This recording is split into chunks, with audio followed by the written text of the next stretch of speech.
My name is Clara Whitmore. I'm 35 years old, a trauma surgeon at Metropolitan Hospital in Boston. For most of my life, I believed integrity was the one thing no one could take from me. I was wrong. It began on a September night in 2023, under golden chandeliers at the Grand Hyatt Hotel. The spotlight burned against my skin as I accepted the Excellence in Medicine Award. 4 years of research, countless sleepless nights, 12-hour surgeries that left my hands trembling long after I scrubbed out. Applause filled the ballroom. When I stepped down from the stage, my heart was racing, not from pride, but from relief.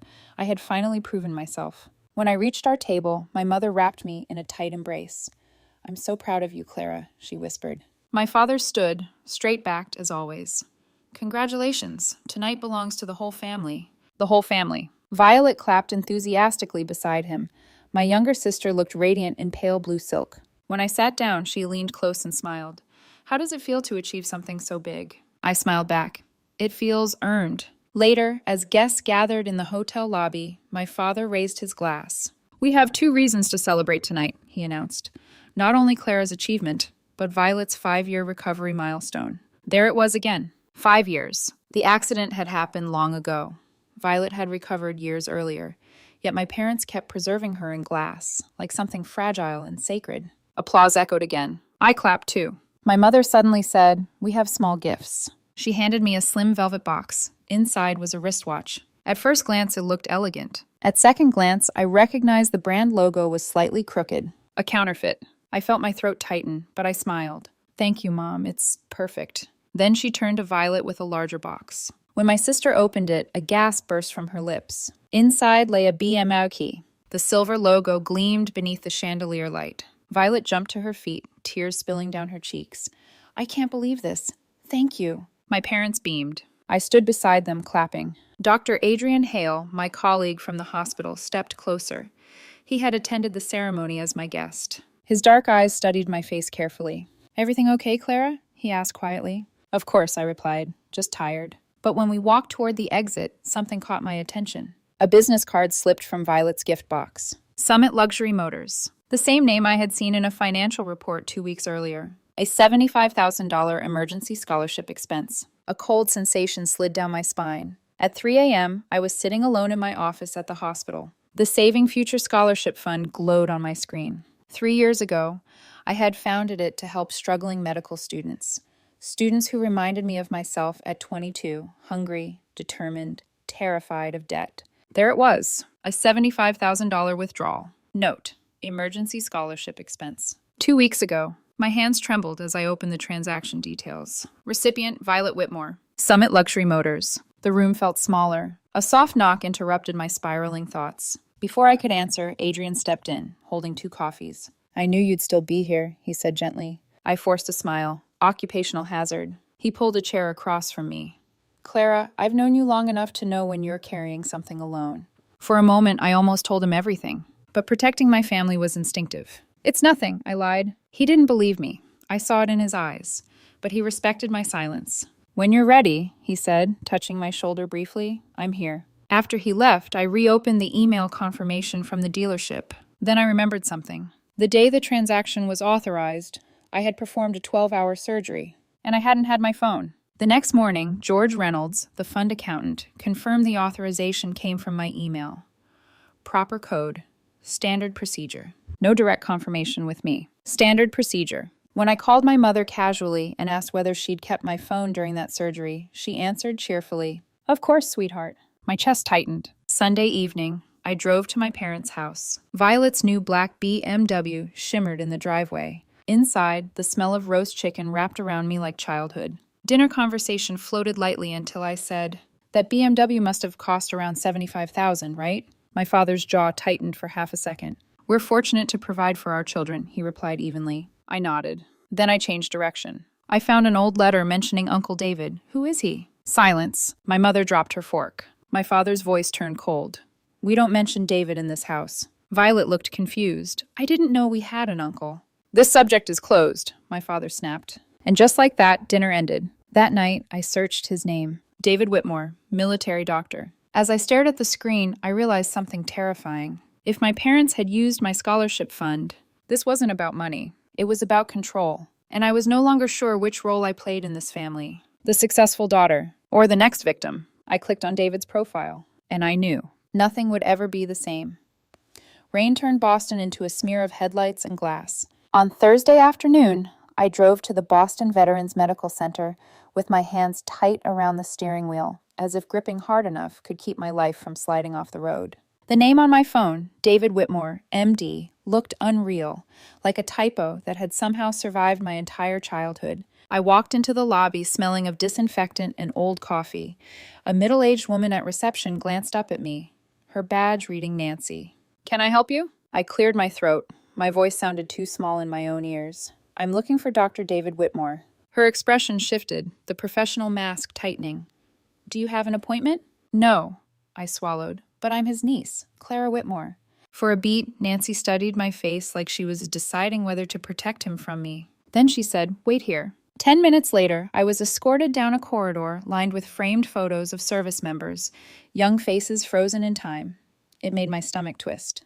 My father loved frozen images too. A family portrait, a perfect story, a clean version. The office I stepped into was quiet, warm lit, and crowded with books. A man stood by the window, shoulders broad beneath a cardigan, salt and pepper hair, a neat goatee. When he turned, his eyes hit me like a memory I didn't know I had. They were my father's eyes, but softened, like someone had chosen not to sharpen them into a weapon. He stared at me for a long moment. Finally, he spoke. "So, you're Thomas's daughter." My throat tightened. "Yes, I'm Clara." He motioned to the chair across from his desk without sitting down. "Does Thomas know you're here?" he asked. "No." My voice was steady now, and that scared me. He wouldn't let me come. David exhaled slowly, like he'd been holding his breath for 15 years. "I've wondered," he murmured, "when one of you kids would finally find me." I leaned forward. "I need the truth. Something's wrong in my family." That made his face change, just slightly. Not surprise, not shock. Recognition, like I'd walked into the last chapter of a book he'd already read. "What do you want to know?" he asked. I took a breath. Money from my scholarship fund was used to buy Violet a BMW. The authorization came from my email during a time I was in surgery. My mother had my phone, my parents are lying, and my voice cracked. I don't know what else they're capable of. David's gaze stayed on me, steady and heavy. Then he nodded once. "History repeats itself," he said quietly. The words hit me harder than any accusation. I whispered, "So you already know?" "I know the shape of it." He lowered himself into his chair. "And I know your father." Something in me, some childish part that still wanted to believe my father was incapable of something ugly, began to crumble. David reached into a cabinet and pulled out an old file folder. The paper was worn at the edges, like it had been opened and closed 1,000 times, or maybe never opened at all, because the pain inside was too sharp. He slid it toward me. "We shouldn't do this here," he said. "Not in a hospital building where people can walk in. Let's talk somewhere neutral." I nodded before I could think, because a deeper part of me knew, if I hesitated now, I'd go back to pretending. Back to smiling through counterfeit watches and perfect speeches. An hour later, we sat in the corner of a nearly empty bar. It wasn't loud. It wasn't cozy. It was just a place where truth could exist without being polished. David looked straight at me and said, "What I'm about to tell you will change how you see your family forever." I gripped my drink so tightly the glass creaked softly. "I need to know," I whispered. David's eyes didn't soften with pity.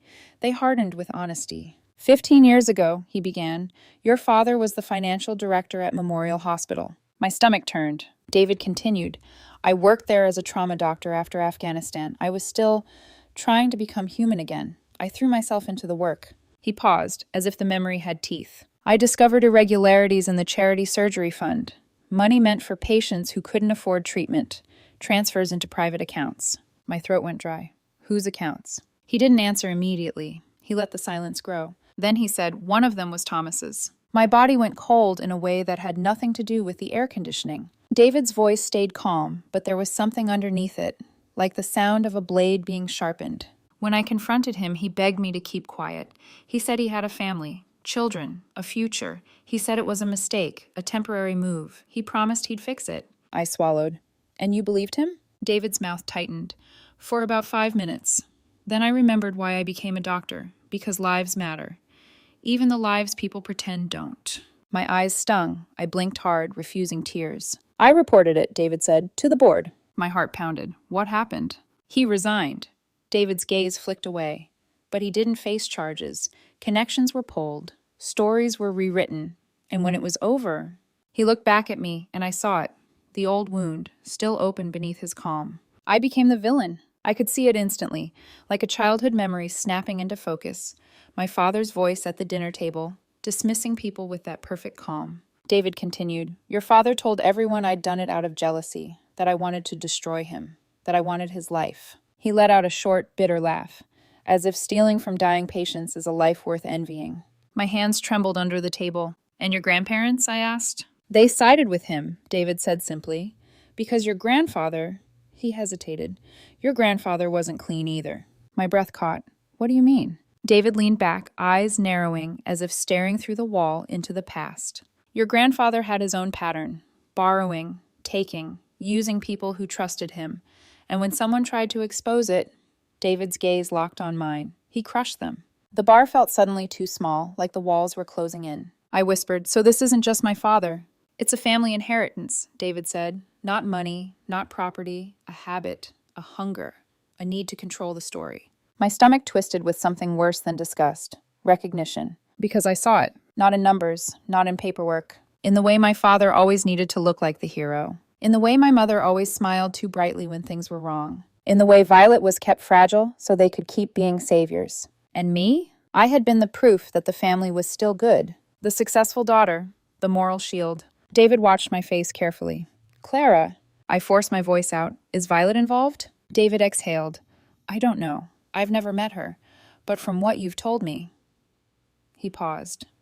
"She might be a victim too, in a different way." A victim. The word hung in the air like smoke. I stared down at the condensation rings on the table, my mind racing. My father could do this.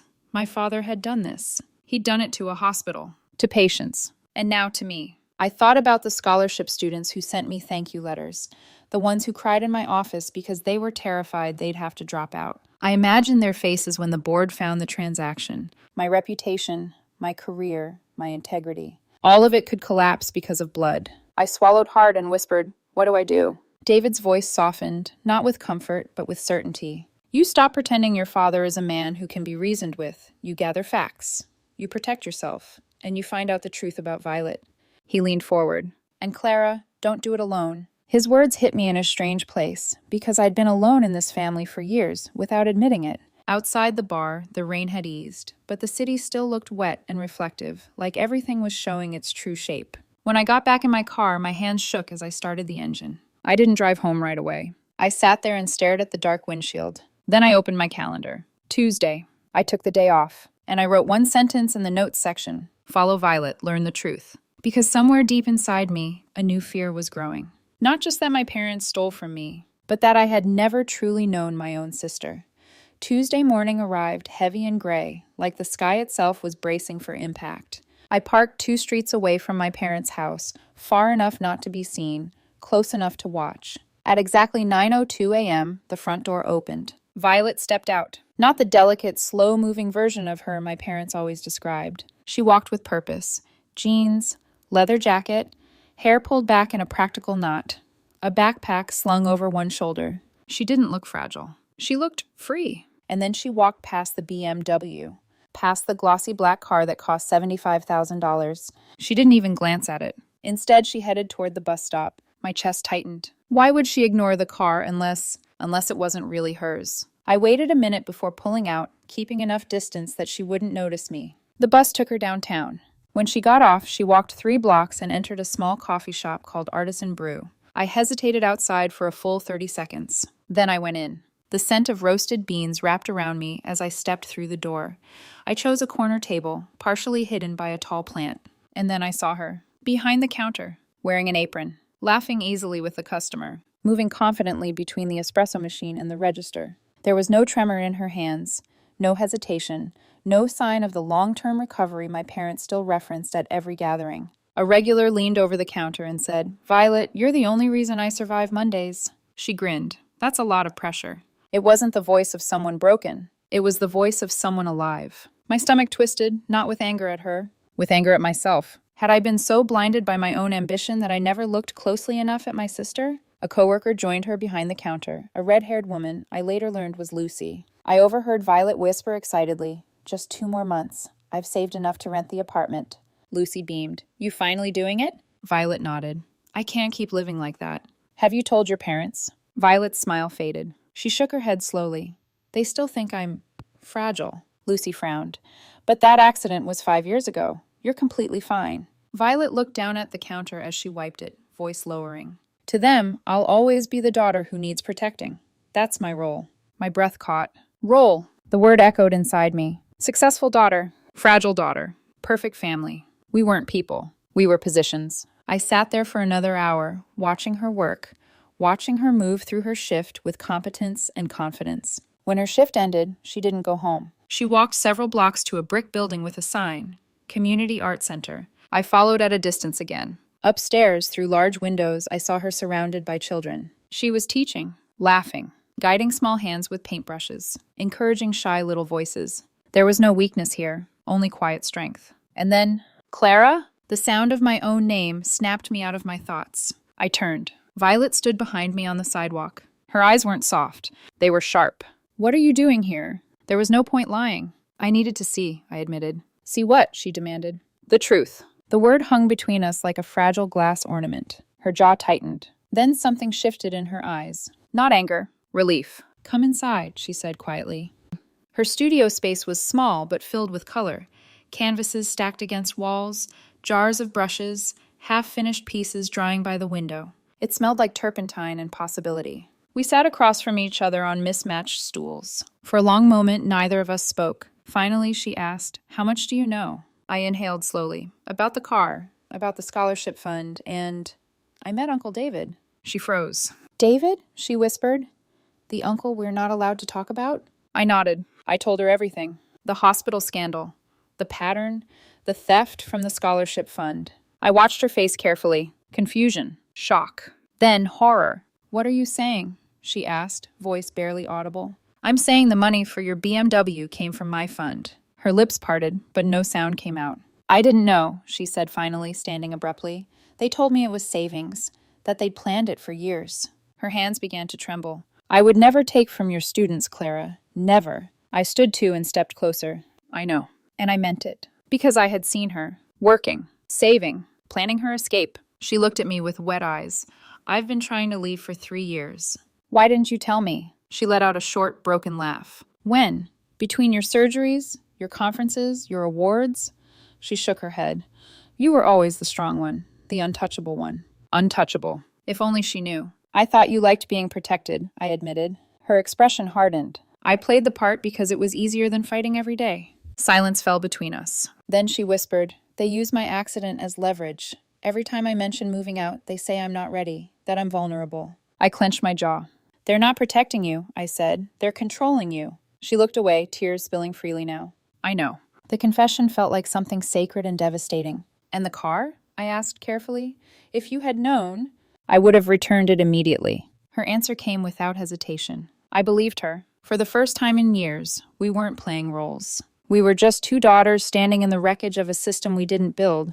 "You're not fragile," I said softly. "And you're not invincible," she replied. That hit harder than anything else that week. Because she was right. For years, I had been the armor of this family. The proof that everything was fine. And now that armor was cracking. She sat back down and wiped her face. "What are you going to do?" she asked. "I have to face the board," I said.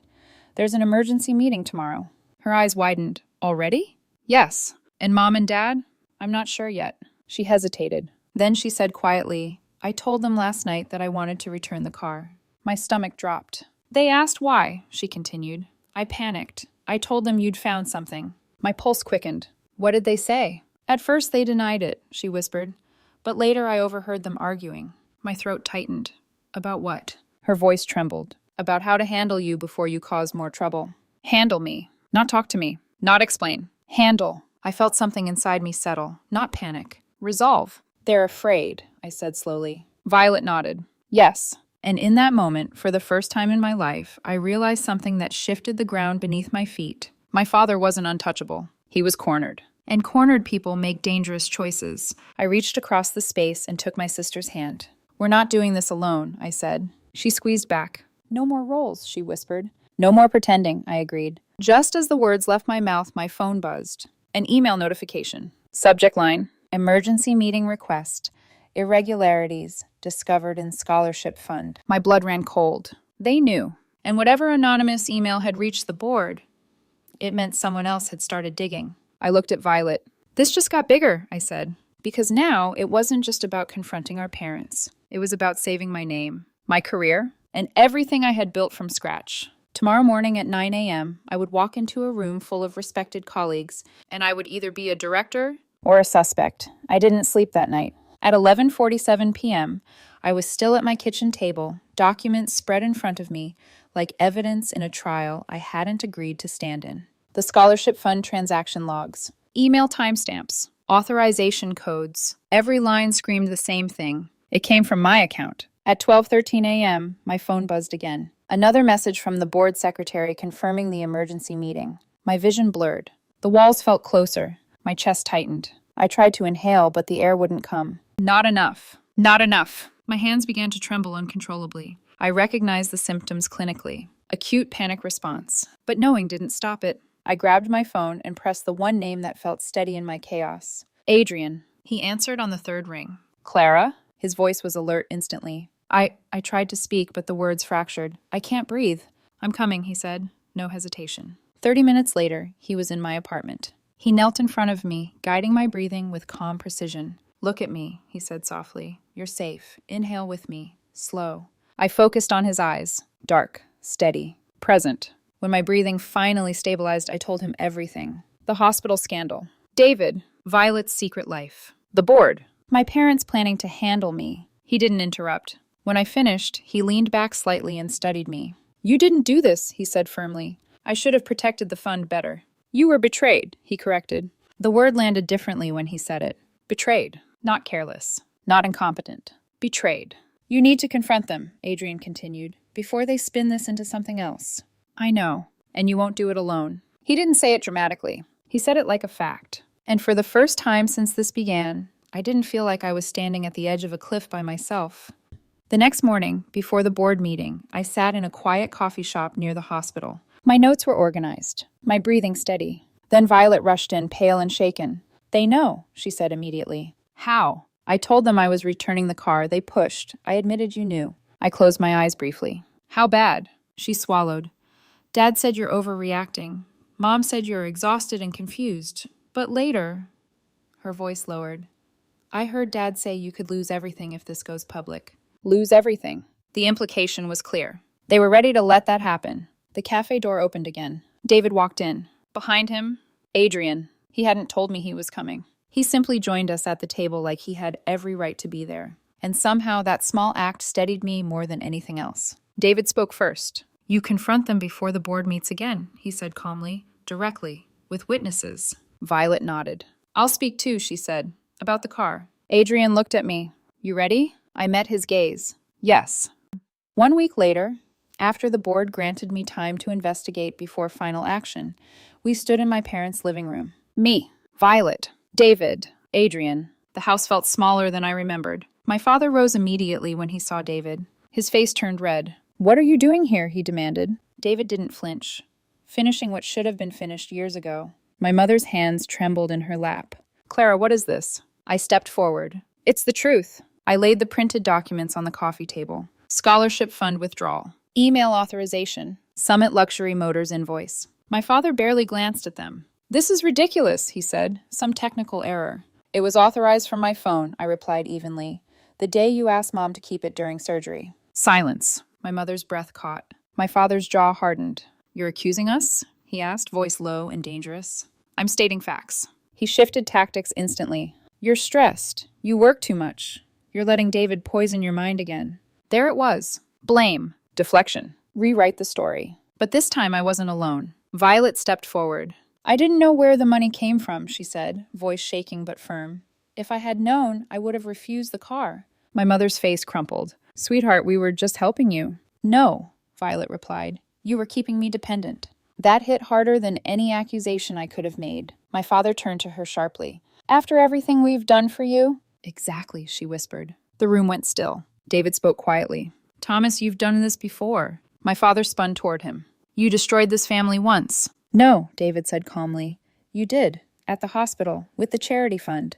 My mother gasped. My father's composure cracked, just slightly. That was different, he snapped. It's identical, David replied. The mention of our grandfather came next. A pattern. A legacy. Control through money. Control through fear. I watched something shift in my father's face. Not rage. Recognition. He slumped back into his chair. For the first time in my life, he looked smaller than me. I was protecting this family, he muttered.